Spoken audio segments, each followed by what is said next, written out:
Bismillahirrahmanirrahim. Assalamualaikum warahmatullahi wabarakatuh.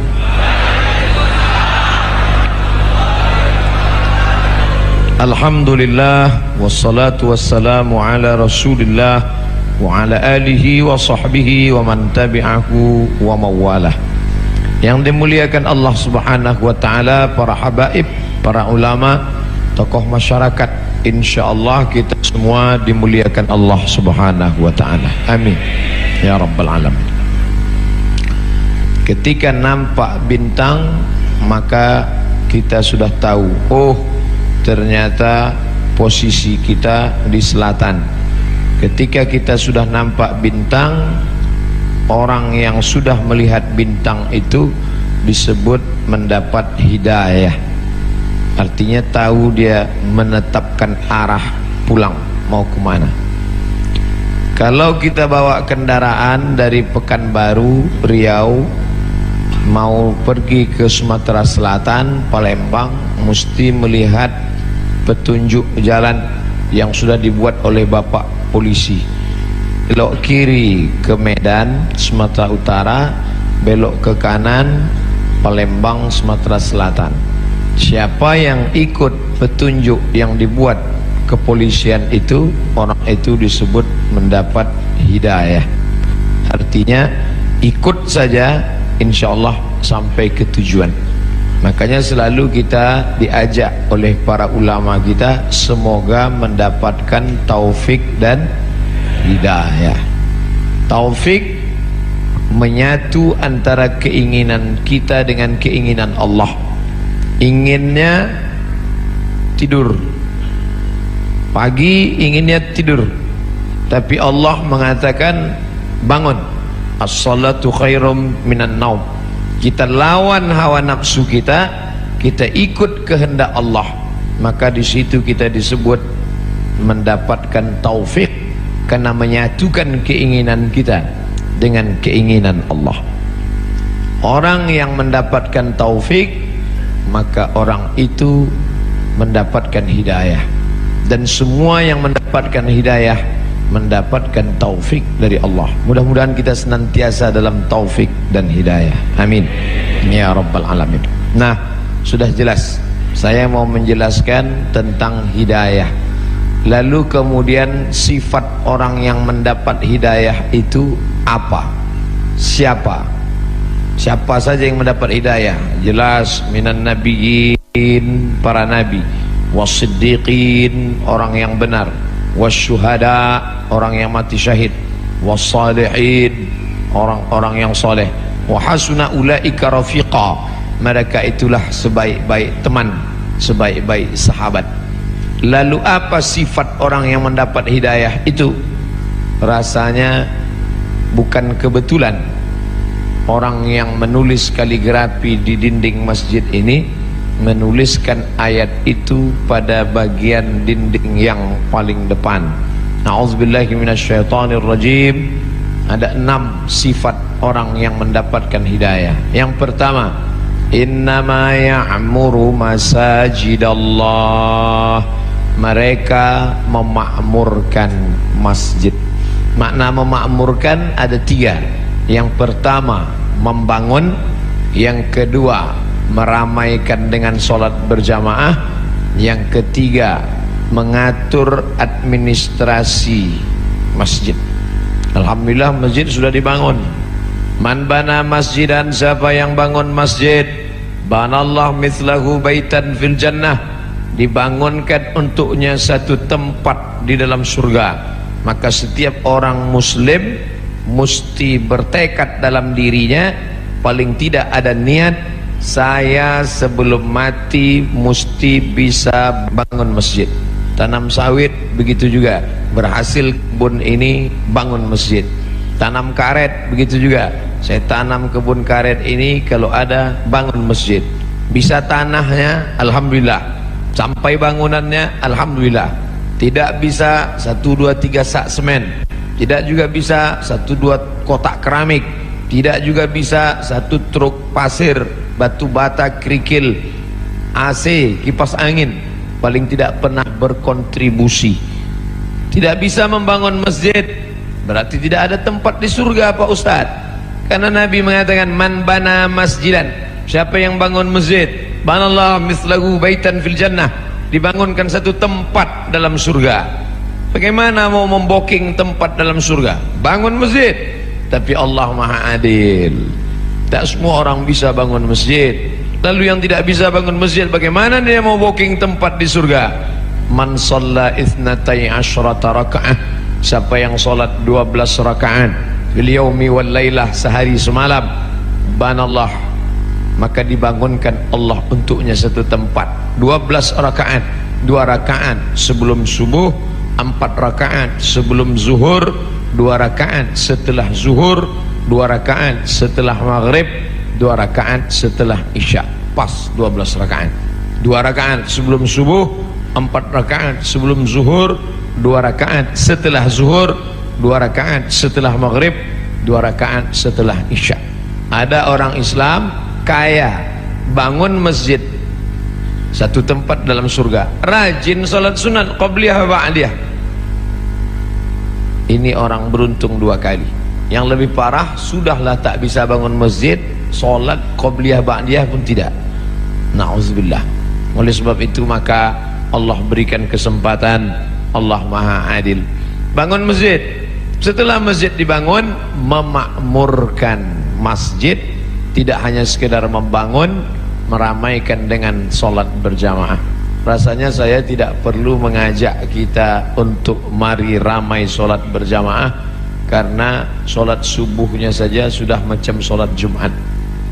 Kalau solat subuh sudah seperti solat Jumat, itu menunjukkan Palestina tak lama lagi akan merdeka.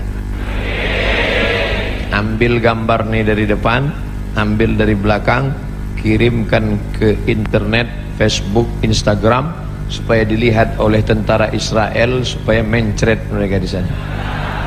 Pasukan-pasukan dari Pelaju, Palembang, Sungai Grong akan datang membebaskan saudara di Palestina. Kenapa solat subuh itu yang menjadi acuan? Karena melawan kantuk berat payah.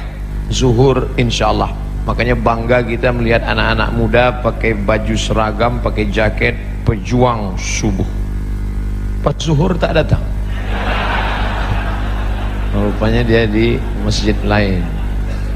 Oh, kenapa tak datang zuhur? Masjid lain Pak Ustaz. Oh, ada yang masuk kampus, ada yang di kantor, tapi untuk subuh tetap di lingkungannya masing-masing. Makna memakmurkan masjid, bangun masjid. Setelah masjid terbangun, ramaikan masjid. Setelah itu mengatur administrasi masjid. Ustadznya siapa, imamnya siapa, khotibnya siapa, petugas kebersihannya siapa, bagian keamanan siapa, yang menyiapkan kedatangan alim ulama siapa, siapa yang mengajar subuh di sini. Rutin Habib Mahdi datang. Ada kajian tafsir, ada kajian hadis, ada kajian fikih. Ini mesti diatur. Kadang kita tidak bisa menyalahkan jamaah. Kenapa jamaah tidak ke masjid?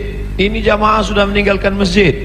Ketika ditelusuri rupanya administrasi masjid kurang tertib, maka jamaah pun, maka kita banyak belajar dari Malaysia.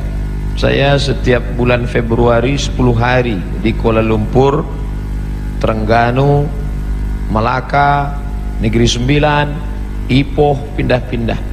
Di situ saya lihat daftar di depan.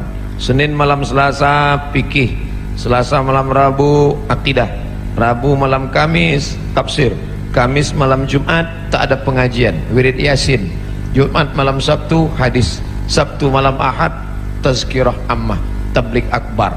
Ngaji tak lama-lama, dari maghrib ke isya 45 menit, habis isya tanya jawab, ditulis di mimbar Ustadz nomor WhatsApp, Anda bertanya, Ustadz menjawab.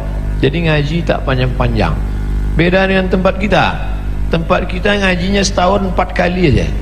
Maulid Nabi, Isra Mi'raj, Nuzul Quran, 1 Muharram. Pengajian sampai jam 2, subuh kosong. Nah, ini mesti diperbaiki. Bukan berarti ulama dulu salah, tidak. Mungkin itu langkah pertama, memang begitu kelasnya dulu. Tapi sekarang mesti ada perbaikan. Panggil Habib Mahdi, Habib Ali Karar Al-Haddad, Habib Qasim, para ulama kita, Ustadz Taufik, Ustadz Muhammad Ali, banyak ustadz-ustadz kita, datangkan Ustadz Masfurah, spesialisasi mereka bidang apa. Ini hadis aja, satu pertemuan satu hadis. Yang ini tafsir saja, tafsir surat-surat pendek. Yang ini buat request, Ustadz siapa yang perlu kita undang. Nah, jadi aspirasi jamaah, sehingga jamaah menjadi merasa perlu datang ke masjid. Karena banyak setelah ditanya-tanya, kenapa jamaah tidak mau datang ke masjid? Itu aja pengajiannya Pak Ustadz. Khutbah Jumat sabar, pengajian subuh sabar, pengajian zuhur sabar. Melihat ustadznya udah tahu judulnya, itu sabar. Jadi jamaah sudah meluangkan waktu, tapi mereka merasa tidak mendapatkan sesuatu yang baru. Oleh sebab itu maka 3 ini mesti dijaga di masjid. Pertama, membangun masjid. Kedua, ramaikan masjid. Ketiga, administrasi masjid mesti baik. Saya yakin dan percaya masjid ini sudah berjalan, mari kita tingkatkan insyaallah. Amin. Pembangunannya tak ragu lagi.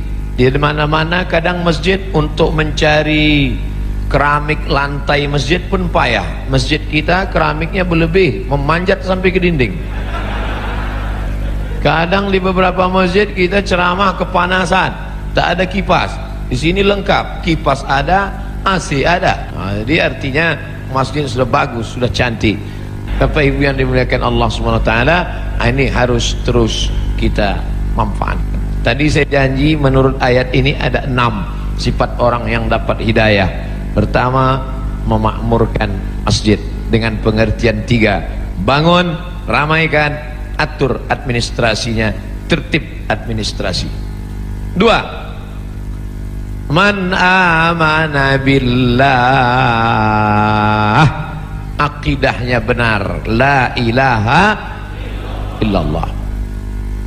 Kenapa didulukan bangun masjid baru beriman kepada Allah? Karena ternyata ada orang yang bangun masjid tapi tidak beriman kepada Allah. Ini Ustaz Somad ngawur. Mana ada orang bangun masjid tak beriman? Ada. Masjid apa? Masjid untuk kampanye. Kata pepatah Melayu, kalau tak ada berada, takkan tempua bersarang rendah. Burung tempua sarangnya di atas pokok kelapa, tapi kalau sudah padi menguning, dia akan turun ke bawah. Dan itu terjadi di zaman sekarang. Padi menguning itu berapa lama? 5 tahun sekali. Musim-musim kampanye. Orang mulai nyumbang untuk masjid, masuk ke masjid, pakai sorban, pakai peci, pakai koko, pakai sarung, tapi tak sunat. Dan banyak orang terkecoh, disangka ustadz, rupanya KW. Masjid dibangunnya, ustadz tahu dari mana? Masuk SMA, SMS, WhatsApp, datang nanya, ustadz, apa hukumnya si fulan bangun masjid, nyumbang untuk masjid? Saya bilang jangan ambil, karena pasti ada niat di balik itu semua, ada tujuan terselubung, ada kepentingan. Maka jangan datang dia ngasih duit, ambil duitnya, jangan coblos orangnya. Setuju? Ambil duitnya, serahkan ke fakir miskin, anak yatim. Setuju? Tak sama bunyinya macam yang pertama tadi. Makanya prinsip dalam Islam, man amana billah, la ilaha illallah. Saya yakin semua yang datang subuh ini tidak ada tujuan lain, langkah kaki dari rumah, bismillah tawakkaltu 'alallah, la haula wala quwata illa billah. Salat, usolli fardhu subhi rak'ataini adaan ma'muman lillahi ta'ala. Puasa, nawaitu shoma qadin anada'i fardhi syahri ramadhan hadhihi sanati lillahi ta'ala. Haji, labbaik Allahumma labbaik, labbaik la syarika laka labbaik. ketika engkau persekutukan, kau duakan Allah dengan yang lain, hilang amalmu. Lain asyrakta, kalau kau syirikkan Allah, kau duakan Allah, kau persekutukan Allah, la yahbatanna amaluka, gugur amalmu. Maka ciri orang yang mendapat hidayah yang kedua, man amana billah, jangan rusak tauhid, aqidah kepada Allah. Ini kadang anak-anak lajang ini gara-gara lama dapat jodoh rusak tauhidnya. Iyyaka na'budu wa duku nasta'in. Nyembahnya tetap sama Allah, mintanya ke dukun. Kata dukun, kalau kau mau cepat dapat jodoh, ambil 7 bunga. Bunga melati, bunga mawar, bunga ros, bunga kantil, bunga tai ayam. Nanti di blender. Nah, udah di blender, kau minumlah. Setelah minum nanti bangkit aura merah. Begitu diminum, merah muka. Rupanya radiasi. Batu rubi berwarna merah. Maka aura merah akan bangkit, wajah akan merah, biji mata merah. Ini tak betul. Kalau memang tak boleh pakai cincin, kenapa Ustaz pakai? Saya hanya sekedar suka saja. Pakai batu tak apa-apa, tapi meyakini bahwa batu memberikan efek sesuatu, rusak la ilaha illallah kita. Kadang orang ini suka mancing-mancing. Ustaz pakai cincin ada khasiat-khasiatnya? Ada, saya bilang. Apa khasiatnya? Kalau dipakai, duduk di rumah makan tak bayar. Hebat Pak Ustaz, duduk aja jangan makan. Masih percaya dia dengan yang begitu-begitu. La ilaha illallah. Kita dalam Islam diajarkan berani berkata la ilaha. La ilaha, tak ada lagi batu-batu. La ilaha, tak ada lagi dukun-dukun. La ilaha, tak ada lagi gelang-gelang. La ilaha, tidak ada lagi sembahan-sembahan. La ilaha illallah. Murni. Inna salati wa nusuki wa mahyaya wa mamati lillah. Jangan rusak lagi. Yang nampaknya kita tak jadi nikah. Kenapa? Persiapan pernikahan sudah siap, ternyata menurut ramalan kita tak cocok. Aku Taurus, engkau Pisces. Taurus ini kambing, Pisces ini ikan. Ikan tak cocok sama kambing. Tak jadi nikah hanya gara-gara ramalan. La ilaha illallah Muhammadur Rasulullah. Maka jangan lagi kazzabal munajjimun walau sadaqu. Bohong, dusta orang yang percaya kepada ramalan zodiak bintang-bintang, kalaupun betul kebetulan. Bila anda telinganya agak ke depan, tak cocok kerja di sungai.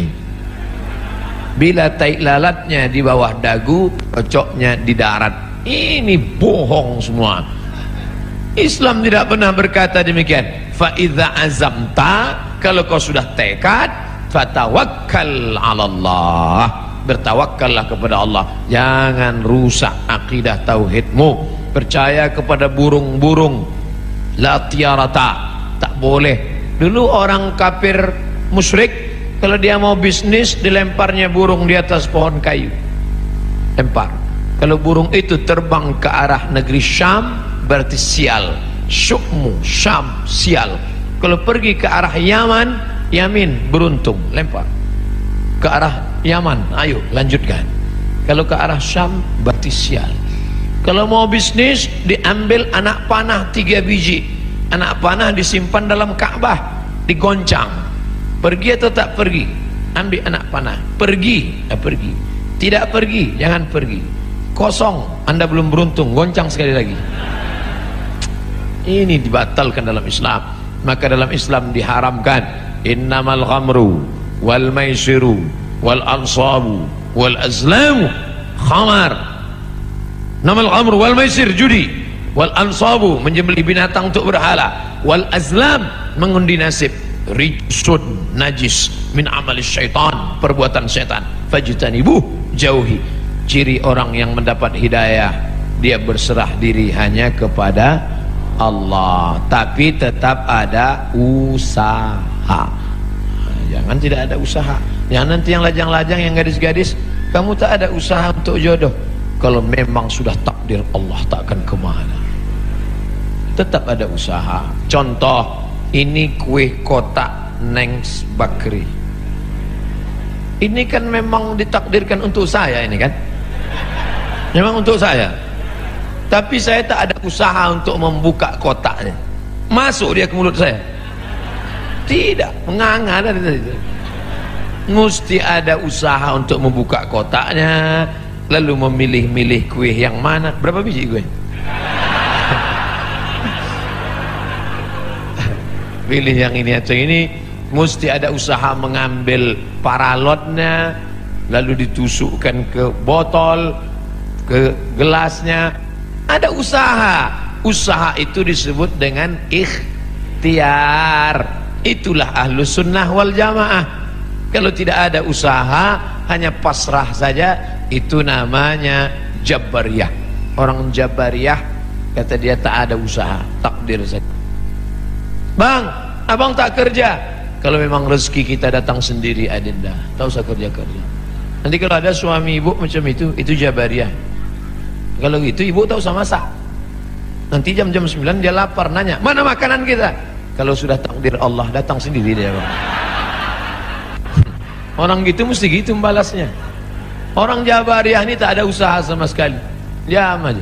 Nanti tiba-tiba Pak Kapolsek razia, Prit, mana STNK BPKB? Saya serahkan pada Allah. Nah, pukulkan kepalanya Pak. Lepas. Kenapa Bapak pukul? Ini pun dari Allah juga. Orang-orang gini ini mesti gitu melawan dia. Kita betul.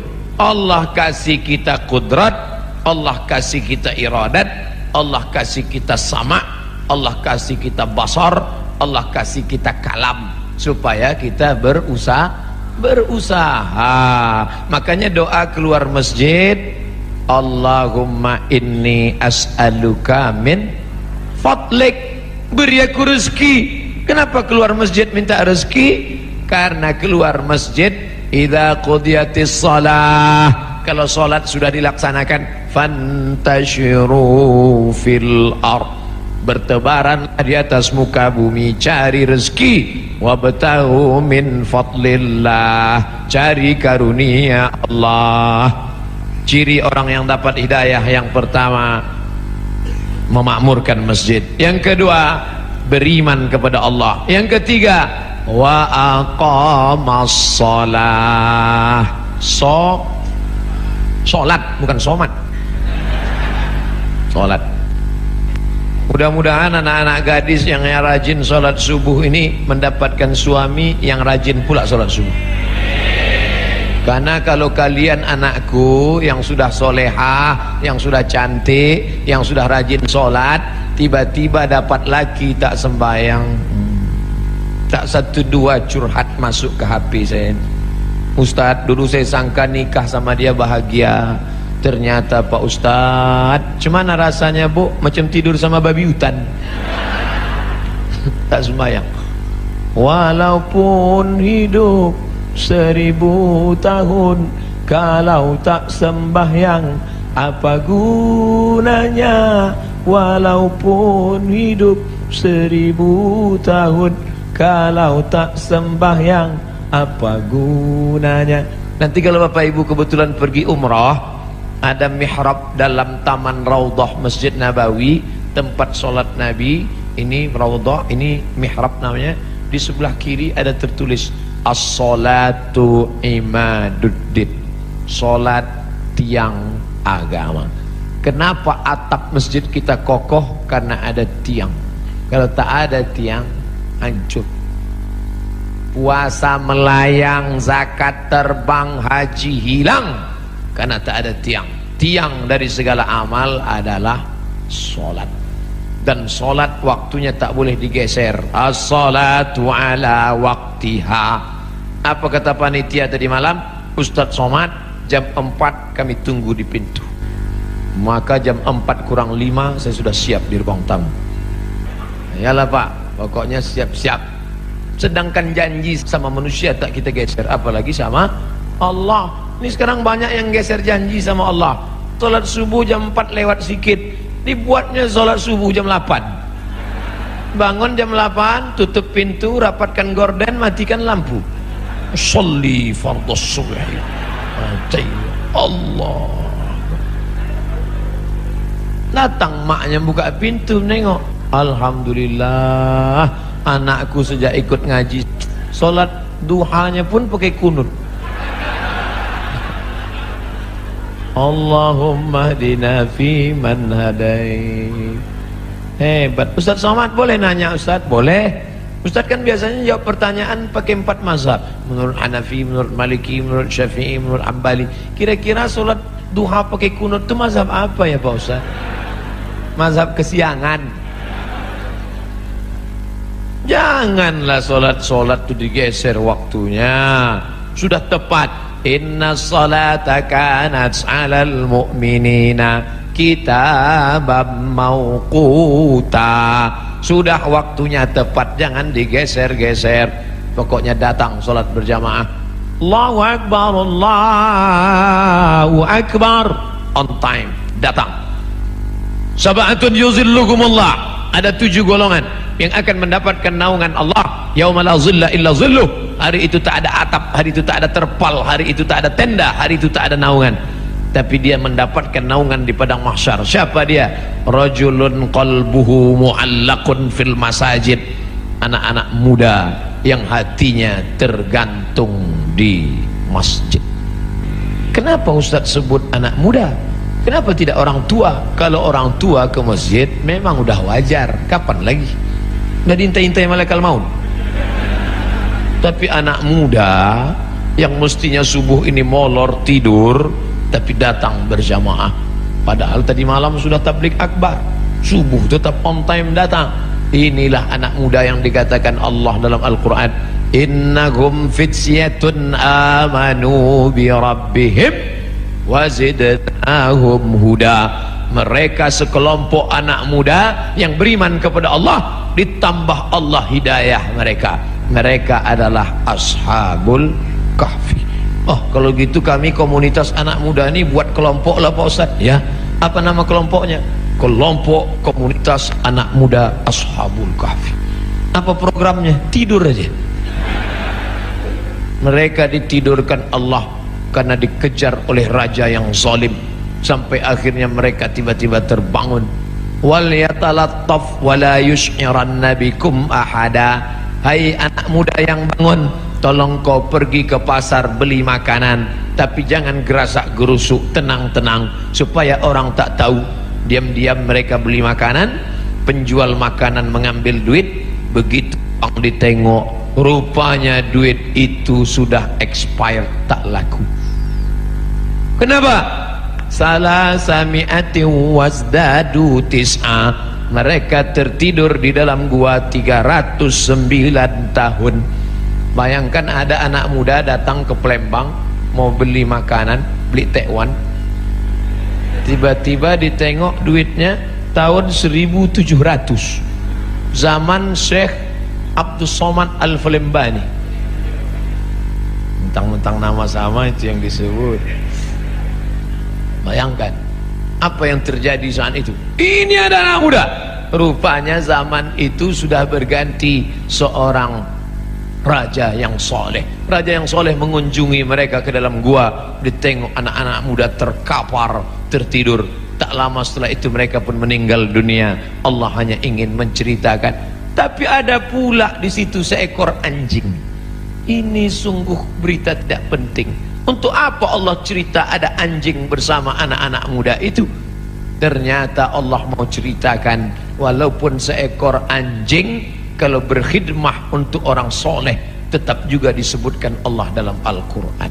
Anjing najis kotor, tapi berkhidmah untuk Ashabul Kahfi, diceritakan Allah dalam Al-Quran. Tapi jangan gara-gara ini habis pengajian ini sebuah membeli anjing.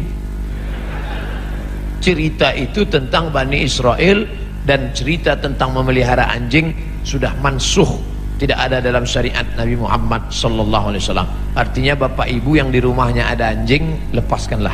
Yang lagi melihara anjing. Siapa yang memelihara anjing, amalnya satu hari dikurangi sebesar Bukit Uhud.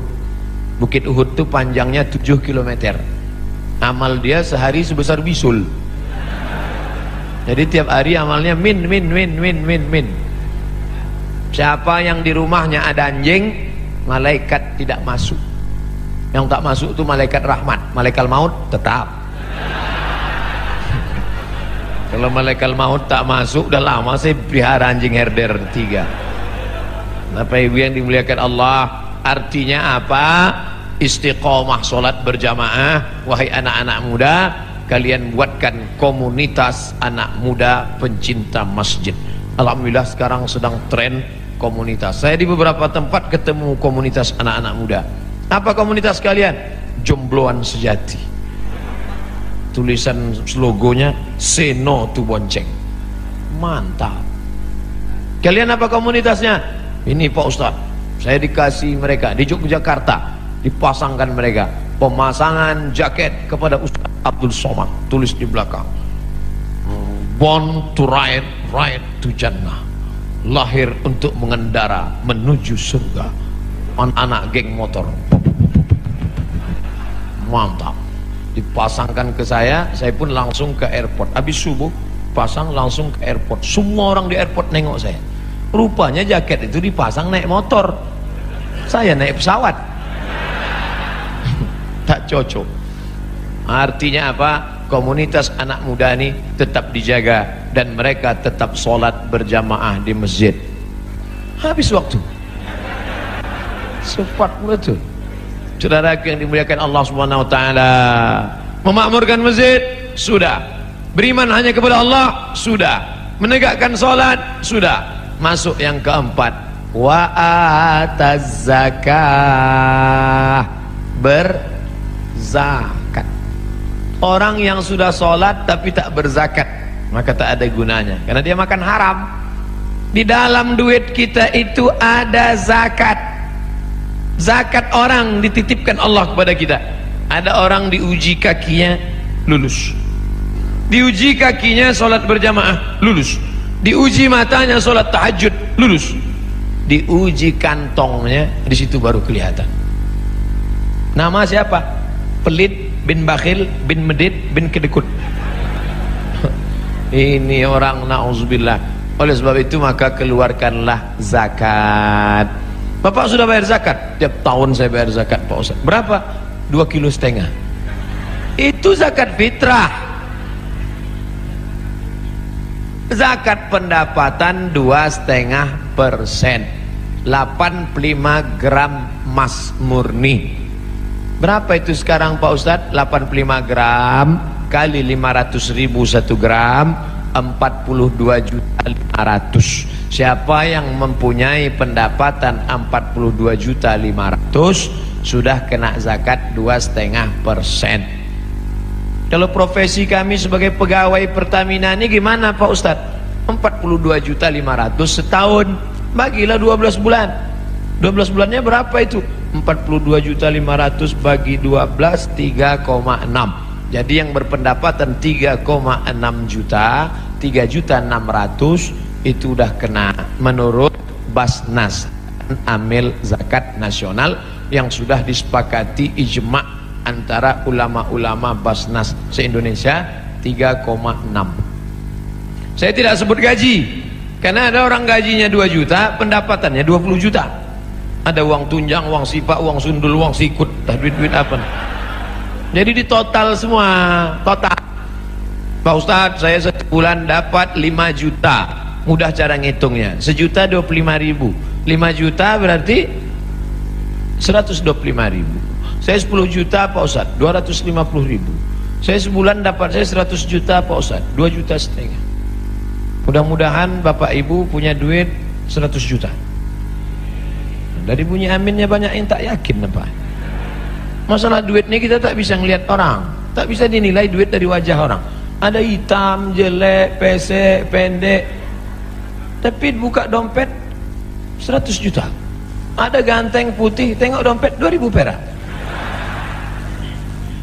Mudah-mudahan semuanya dapat 100 juta. 100 juta zakatnya berarti 2,5 juta. Memang kalau udah cerita zakat ini banyak lupa. Tak ingat saya Pak Ustaz. 2,5 juta. Saya tak tahu entah siapa yang punya 100 juta, entah siapa yang tidak, saya tak tahu. Dan bapak petugas Basma, Badan Amil Zakat Pertamina, itu tidak tahu siapa yang punya duit. Tapi ada dia yang tahu, la ta'khuzuhu sinatun. Dia tak mengantuk, tak tidak tidur. Tak mau berzakat, simpan. Tak ada angin, tak ada hujan, tiba-tiba lutut sakit. Dibawa ke tempat kusuk, makin sakit. Dicucuk pakai jarum-jarum itu akupunktur, sakit. Tak mempan jarum, cucuk paku payung, makin sakit. Akhirnya dibawalah ke Singapura. Sampai di Singapura datanglah dokter Cina membawa martil kecil aja, dipukulnya lutut. Ayah, lapuklah, lama pakai.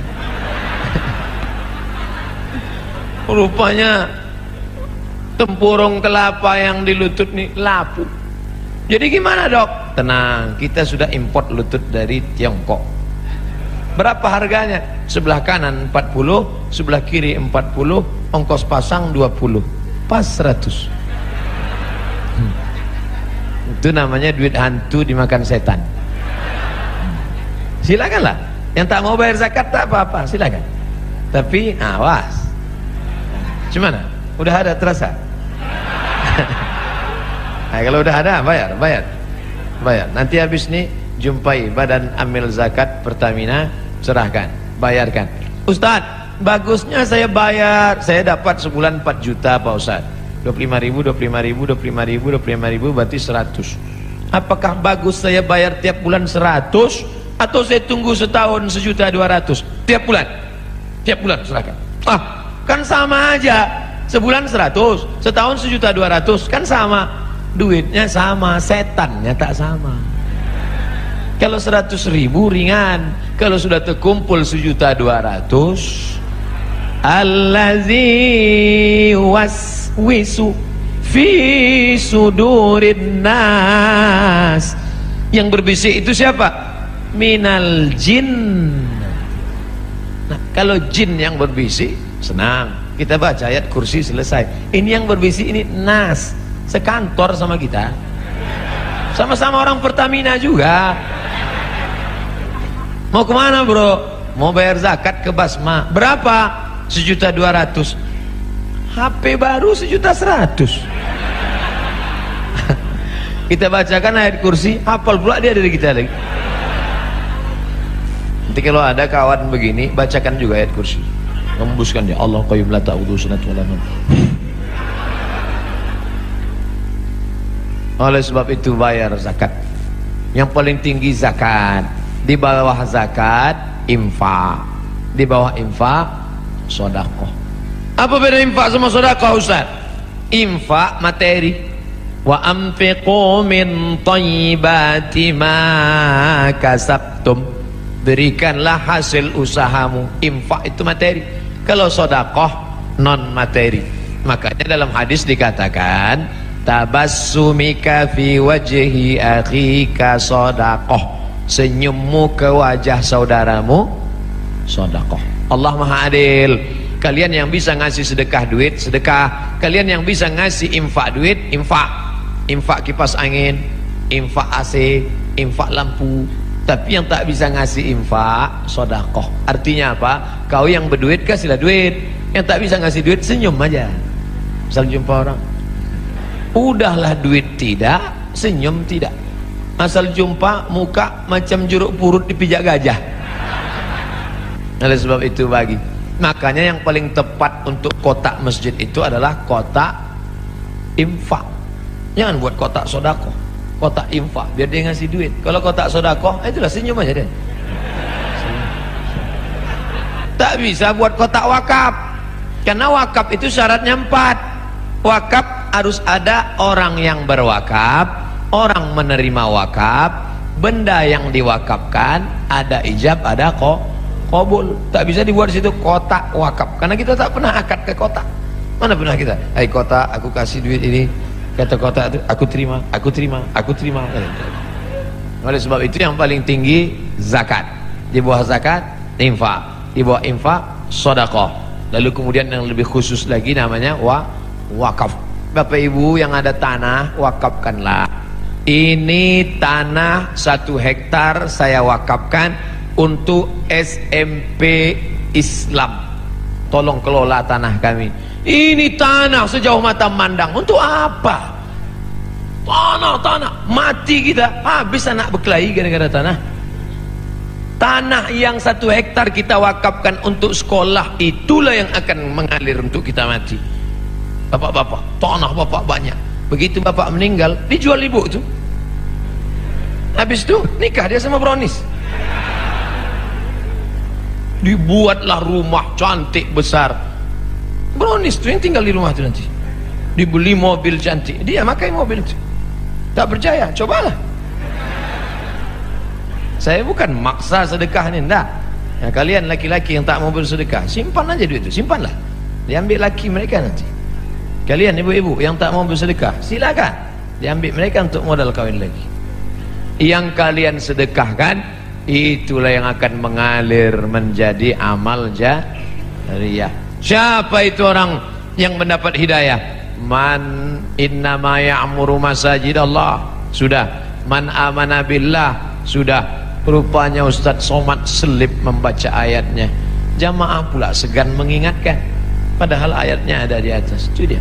Innama ya'muru masajidallah man amana billah wal yaumil akhir. Dunia ini akan berakhir. Kita ini macam bunga, kuntum, mekar, harum, wangi, layu, mati. Ada bunga yang tak layu-layu Pak Ustaz? Mana? Bunga kaca. Ini bunga mati. Kita bukan benda mati. Yang dulu ulama-ulama besar, raja-raja utama, Sultan Mahmud Badaruddin, mana dia sekarang? Meninggal dunia. Tapi orang bangga menyebut dia. Kenapa? Karena dia pro kepada Islam. Syekh Abdul Somad Al-Falimbani, mana dia sekarang? Meninggal. Tapi orang bangga menyebut namanya. Sampai sekarang di Riau, di Kabupaten Pelalawan, bukunya masih tetap dibaca. Nama kitabnya Sayrus Salikin. Sair, perjalanan. Salikin, orang yang berjalan menuju Allah Subhanahu wa ta'ala. Bapak Ibu pergi ke Masjid Raya Kabupaten Pelalawan Provinsi Riau, masih dikaji kitab Sayrus Salikin. Dulu Ustadz Muhammad Sani namanya, Ketua Majelis Ulama yang membacakan kitab itu. Kitab ulama Palembang masih dibaca di Riau sampai hari ini. Sayrus Salikin, Syekh Abdul Somad Al-Falimbani. Tapi dia bukan cuma pandai baca kitab. Syekh Abdul Somad Al-Falimbani cuma baca kitab di masjid, enggak. Dia dengar ada kerajaan di Malaysia namanya Kerajaan Kedah berperang dengan Siam. Siam itu Thailand. Thailand berperang dengan Kedah. Ditinggalkannya Palembang, pergi dia ke sana berjihad fi sabilillah. Ternyata ulama-ulama dulu adalah ulama yang siap perang, siap membela Islam, melawan orang yang menghancurkan Kedah, kerajaan Melayu Islam. Terbang dia ke sana. Ulama besar dari Makassar, Syekh Yusuf Al-Makassari, Tajul Khalwati, melawan Belanda, dicampakkan Belanda ke Cape Town, Afrika Selatan. Jadi jangan bayangkan ulama dulu duduk di masjid mengajarkan tentang sabar. Kita dijajah Belanda, sabar. Jajah Jepang, sabar. Di Ponegoro, Sultan Badaruddin, Mahmud Badaruddin, Sultan Syarif Qasim, Sultan Nuku dari Tidore, itu dulu adalah penjahat-penjahat di mata Belanda. Siapa yang memperjuangkan Islam pasti akan punya musuh-musuh. Betul? Yang tak punya musuh adalah orang munafik yang kemana-mana merasa berteman. Jumpa Abu Lahab, teman.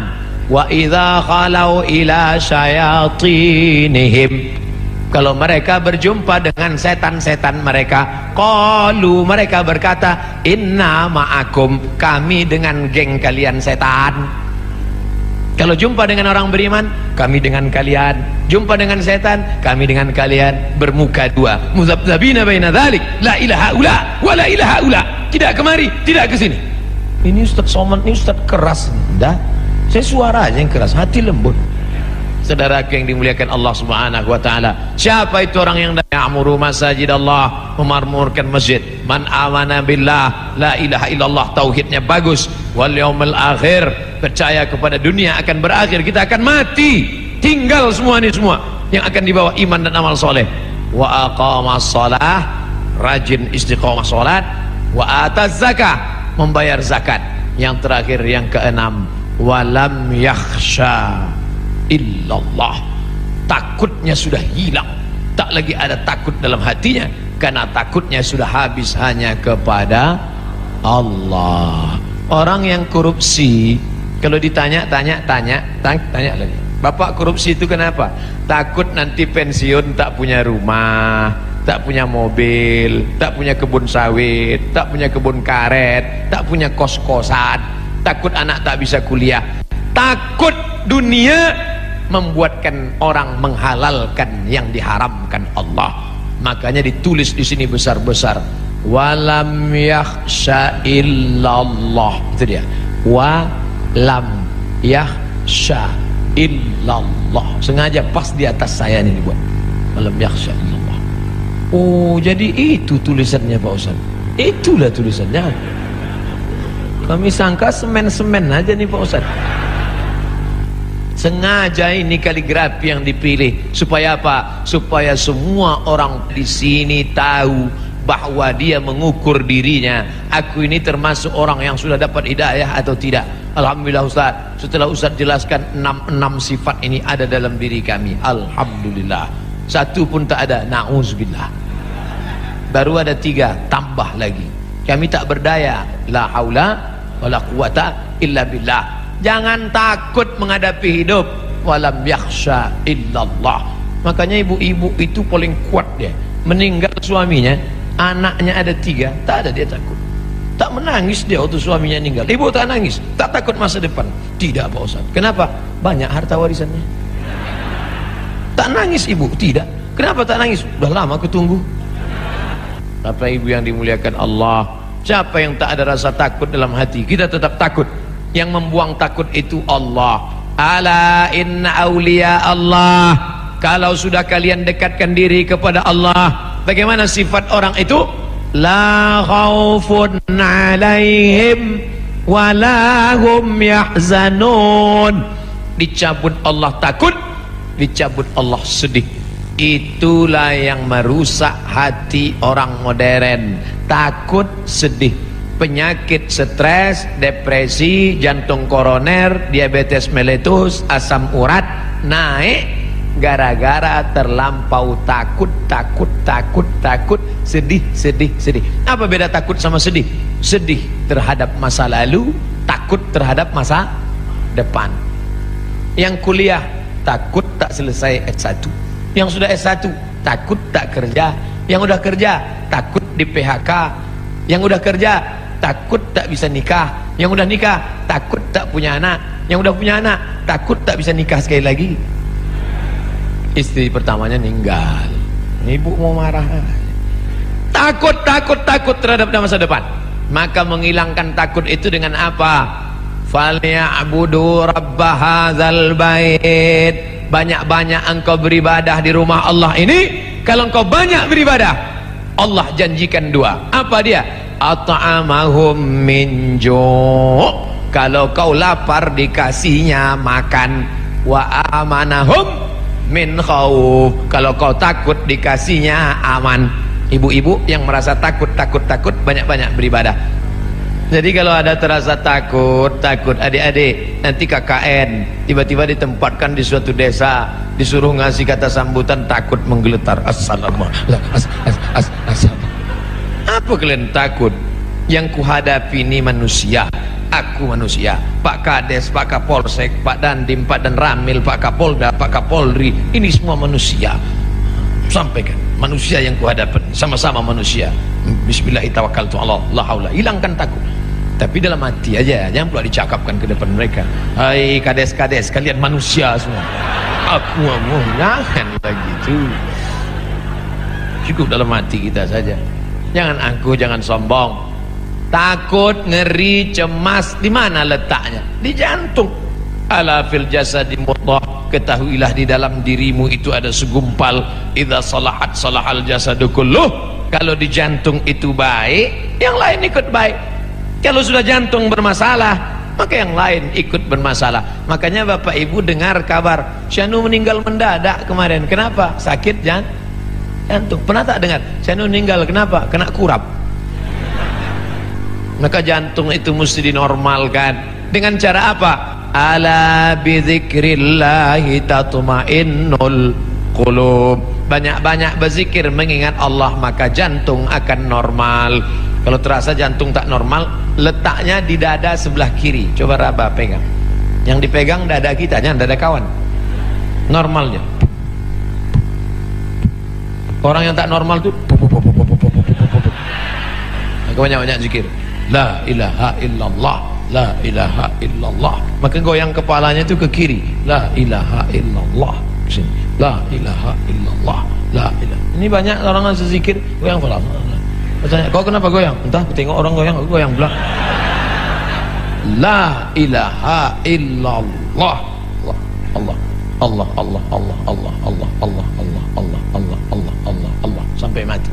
Karena nanti yang terakhir keluar dari mulut kita, la ilaha illallah. Habis. Itulah sifat 6. Makanya ditutup ayat ini dengan fa'asa ulaika ayyakunu minal muhtadin. Ada 6 sifat orang yang dapat hidayah. Mana bahannya? Bagi kau ke masjid, aku baca di dinding sudah ada. Innama ya'muru masajidallah man amana billah wa bil yaumil akhir wa aqama as-salah wa ata az-zakah wa lam yakhsha illallah. Fa'asa ulaika ayyakunu minal muhtadin. Mudah-mudahan kita termasuk orang yang dapat hidayah insyaallah. Itulah yang selalu kita minta tiap pagi petang 17 kali. Ihdinas siratal mustaqim. Itulah kaji kita. Mudah-mudahan menjadi amal soleh insyaallah. Amin. Terima kasih. Ala azniya wa kulli niyatin salihah. Al-Fatihah. A'udzubillahi minasyaitonir rajim. Bismillahirrahmanirrahim. Alhamdulillahirabbil alamin. Arrahmanirrahim. Maliki yaumiddin. Iyyaka na'budu wa iyyaka nasta'in. Ihdinas siratal mustaqim. Siratal ladzina an'amta 'alaihim ghairil maghdubi 'alaihim waladdallin. Amin.